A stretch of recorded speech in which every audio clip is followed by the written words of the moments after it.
22 दिन के अंदर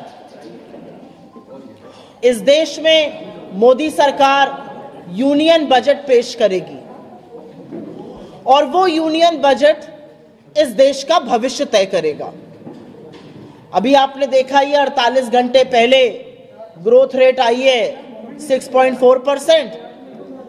तो वो जो यूनियन बजट होगा वो इस देश के अर्थव्यवस्था की, इस देश के रोजगार की दिशा और दशा दोनों तय करेगा। वो तय करेगा कि क्या इस देश में निवेश और उपभोग होगा। वो तय करेगा कि क्या महंगाई की मार से जो लोग जूझ रहे हैं उनको कुछ राहत मिलेगी। और सबसे बड़ी चीज वो तय करेगा कि आपके जैसे और हम जैसे तमामों करोड़ों लोग जो टैक्स की मार और टैक्स के बोझ के नीचे उसके तले दबते जा रहे हैं, क्या उनको कोई राहत मिलेगी।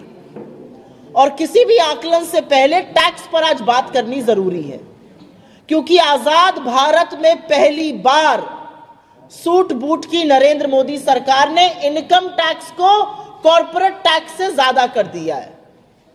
मतलब जो धन्ना सेठ, जो बड़े बड़े पूंजीपति हैं, वो आपसे, हमसे, इस देश के गरीब वर्ग से कम टैक्स दे रहे हैं। गला आपका रेता जा रहा है टैक्स पर, आपके बच्चों की पढ़ाई, आपकी दवाई पर उसका असर पड़ रहा है। लेकिन टैक्स की चर्चा हो तो शुरुआत तो गब्बर सिंह टैक्स से ही करनी पड़ेगी। छुट्टियों का माहौल था, आप लोग भी गए होंगे सिनेमा देखने, हो सकता है 2 बच्चों के साथ गए हो। लड़के ने कहा हो मैं नमक वाला पॉपकॉर्न खाऊंगा, बच्ची ने कहा हो कि मैं तो सॉल्ट कैरेमल खाऊंगी। हो सकता है धर्मपत्नी ने कह दिया हो मैं तो मिक्स खाऊंगी।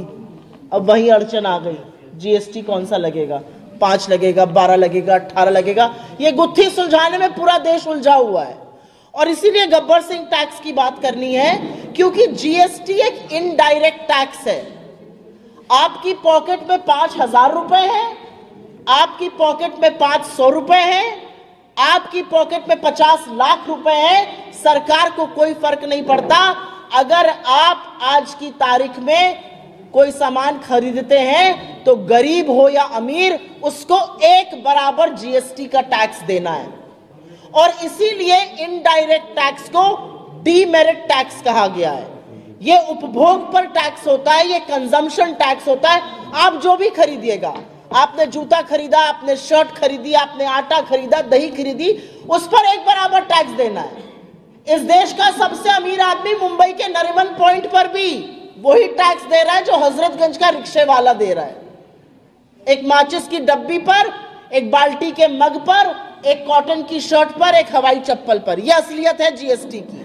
और जीएसटी को जिस तरह से बढ़ाया जा रहा है, रोजमर्रा की आवश्यक वस्तुओं पर जिस तरह से जीएसटी का प्रहार किया जा रहा है, उससे पूरी तरह से रायता फैलाकर रखा है सरकार ने पूरे देश में।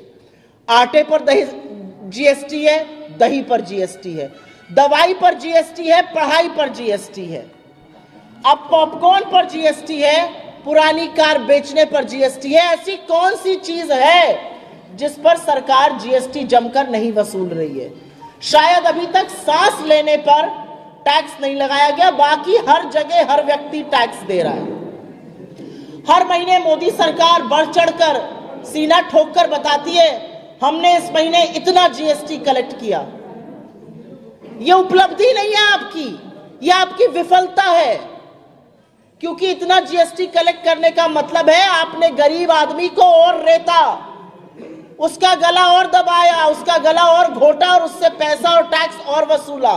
क्योंकि 64% जीएसटी का कलेक्शन इस देश की निचली 50% आबादी से आ रहा है।